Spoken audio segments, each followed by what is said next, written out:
54 বছরে বাংলাদেশ বারবার সুযোগ পেয়েছে।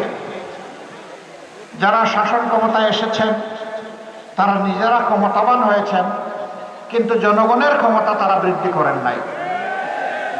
তারা জনগণের পকেট কেটে নিজেদের কপাল কিসমত বড় করেছেন।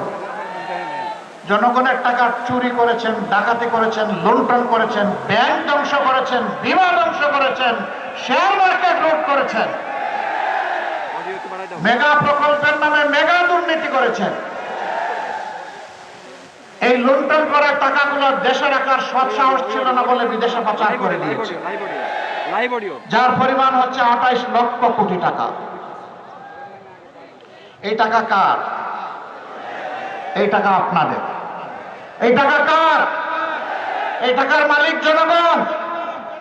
জনগণের ট্যাক্সের টাকা, ঋণের টাকা, অনুদানের টাকা চুরি করে এরা বিদেশে লুণ্ঠন করে পাঠিয়ে দিয়েছে। ইনশাআল্লাহ আমরা কথা দিচ্ছি, আল্লাহ সুযোগ করলে আর কাউকে নতুন ভাবে চুরি এবং লুণ্ঠন করতে দেওয়া হবে না। আর লুণ্ঠিত অর্থ না, এইগুলা নিয়ে কাউকে আমরা বিদেশে শান্তিতে থাকতে দেব না।